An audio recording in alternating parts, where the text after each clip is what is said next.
Gavin tak tahu harus membalas apa saat Sandra meminta bertemu dengannya. Ia baca pesan WhatsApp dari Sandra sekali lagi. Baru kemarin ia cemburu karena Rea janjian ketemuan dengan Aska tanpa sepengetahuannya. Sekarang Sandra yang ingin bertemu dengannya. Tentu ia tak bisa gegabah.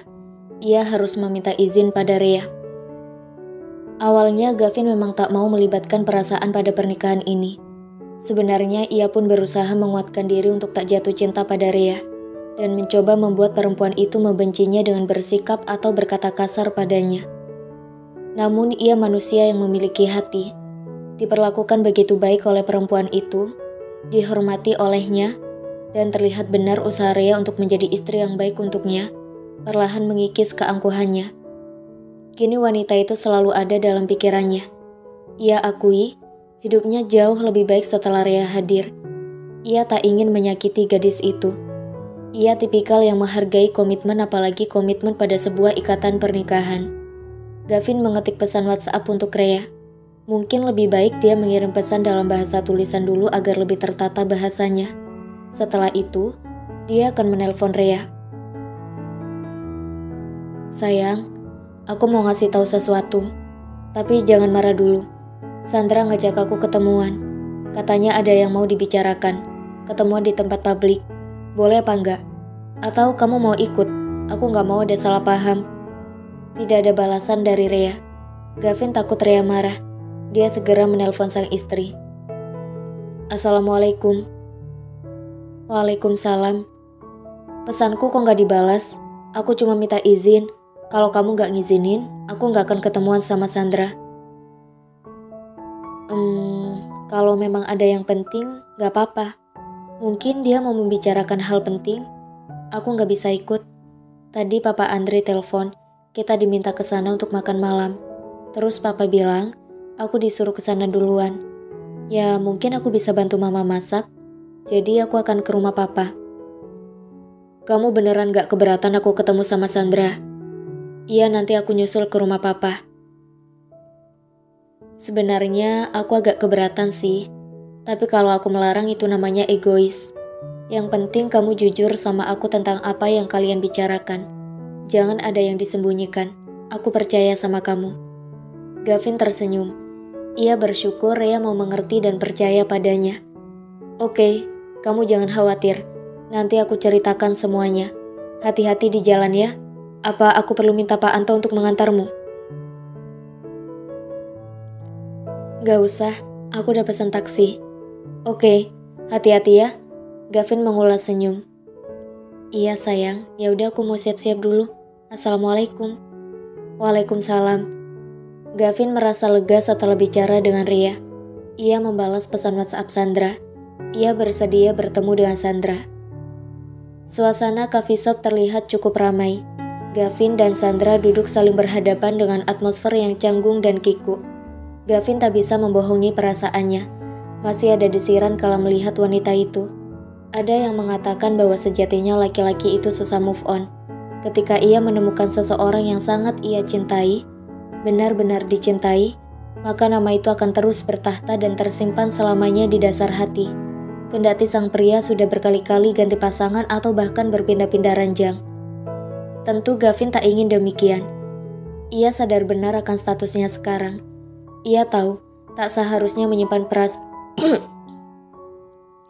Ia tahu tak seharusnya menyimpan rasa untuk perempuan lain.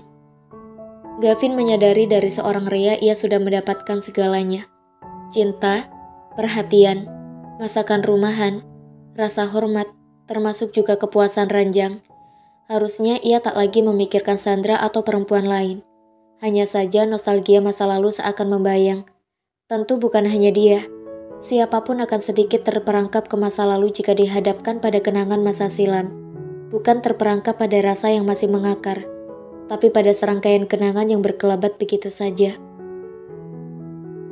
Kamu ingin bicara apa? Gavin memecah keheningan dengan bertanya lebih dulu. Sandra menunduk sejenak lalu ia beranikan diri menatap Gavin. Dulu ia meninggalkan Gavin karena tak bisa menerima kelakuan Gavin yang bersenang-senang di klub dengan seorang perempuan. Foto yang dikirimkan Aska cukup menjadi bukti. Orang tuanya juga tak menyukai Gavin setelah tahu sosok Gavin yang sebenarnya. Namun kini ia merasa keputusannya menerima Aska adalah satu kesalahan besar. Karena laki-laki yang ia pilih ternyata menyimpan perasaan pada wanita lain. Wanita yang telah menjadi istri Gavin. Ini soal Aska dan ada kaitannya dengan istrimu. Jawab Sandra singkat. Gavin mengernyitkan dahi. Ada hubungannya dengan Ria? Mata Gavin menyipit. Apa ada yang dilakukan Ria dengan Aska sedang ia tak tahu menahu? Iya. Aku menemukan diarinya. Aku kaget saat membaca tulisannya. Ternyata selama ini dia mencintai Ria. Dia tidak mencintaiku. Mata Sandra terlihat sayu dan pendarkan kesedihan. Ia merasa dibohongi Aska yang mengaku mencintainya. Rupanya cinta itu tak pernah ada. Gavin tak bereaksi lebih. Ini bukan kabar yang mengejutkan karena Gavin telah mengetahui hal ini. Aku sudah tahu, sahut Gavin tenang. Sandra menyipitkan matanya. Bagaimana bisa Gavin tahu soal ini dan dia diam saja? Atau semua orang sedang berkonspirasi untuk menipunya? Kamu tahu soal ini dan kamu diam saja. Ada hubungan apa antara Aska dan Rea? Kenapa kamu tenang saja mengetahui Rea ada sesuatu dengan Aska? Sandra sedikit meninggikan suaranya. Rea tak ada hubungan apapun dengan Aska. Mereka teman chat dan berteman 5 tahun lamanya lewat dunia maya. Aska menyimpan perasaan pada Rea, tapi Rea tak menanggapi. Aku percaya pada Rea. Sandra tercenung. Ia tak habis pikir, untuk apa Aska mendekatinya lalu mengajaknya bertunangan jika tak ada rasa cinta di hatinya. Aku sungguh bingung. Aku pikir Aska mencintaiku. Ternyata dia mencintai orang lain. Aku gak bisa meneruskan pertunangan ini. Sandra mengusap wajahnya. Seharusnya kamu mengajak Aska bicara, bukan mengajakku. Perasaan Aska bukan urusanku. Selama dia tak mengganggu Rea atau kehidupan kami, maka aku tak akan pernah berurusan dengannya. Tapi jika dia mengusik kami, tentu aku akan bertindak. Gavin menegaskan kata-katanya. Sandra menunduk. Ia kecewa ada di titik ini di mana ia merasa ditipu, dikecewakan, disakiti. Maafkan aku jika mengganggu waktumu. Aku mungkin kecewa pada Aska, tapi aku lebih kecewa pada diri sendiri. Aku mau menerimanya setelah aku kecewa padamu karena kamu telah mengkhianatiku. Sandra tertunduk. Aku tak pernah mengkhianatimu, San, tandas Gavin. Bersenang-senang di nightclub dengan perempuan, apa itu bukan berkhianat? Sandra menajamkan matanya. Gavin mengernyit bingung. Oh ya? Aku memang kadang ke nightclub, tapi selama pacaran sama kamu, aku gak pernah bersenang-senang sama perempuan. Selama berpacaran dengan Sandra, Gavin memang tak pernah bersenang-senang dengan perempuan. Setelah mereka putus, Gavin memang sempat melampiaskan rasa frustasinya dengan bersenang-senang di nightclub dan ia tak menampik.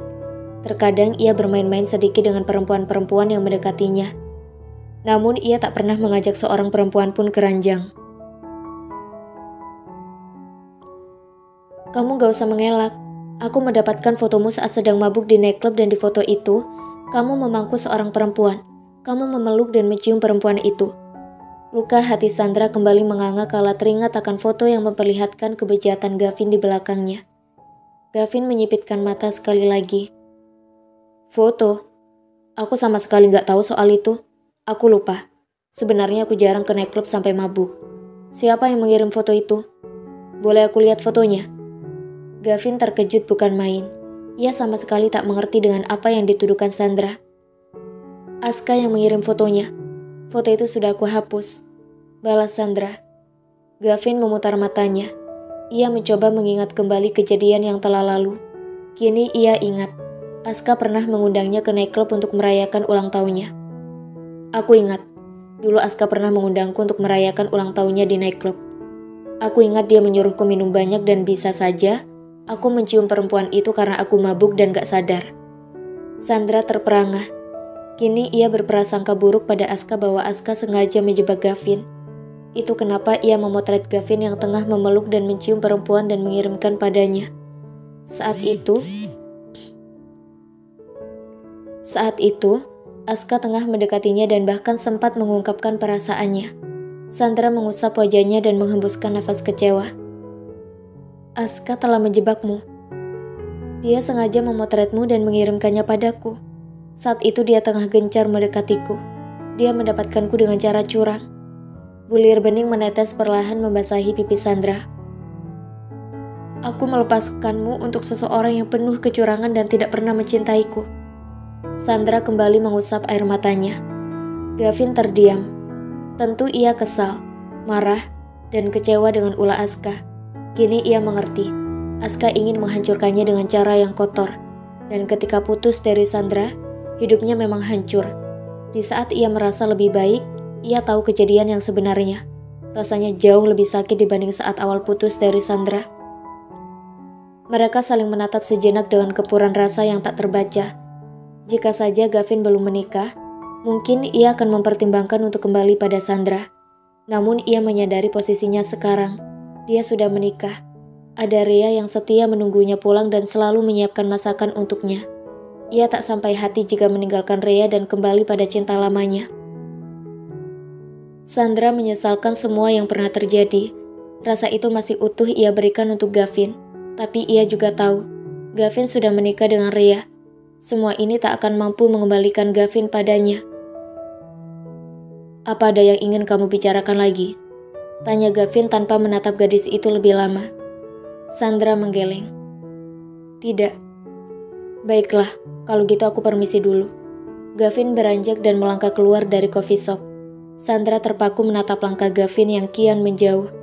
Laki-laki itu tidak pernah mengkhianatinya. Satu hal yang paling ia sesalkan dalam hidupnya adalah melepaskannya. Setelah ia tahu kecurangan Aska dan perasaan Aska yang tidak ditujukan untuknya, ia tak punya pilihan lain selain memutuskan pertunangannya dengan Aska.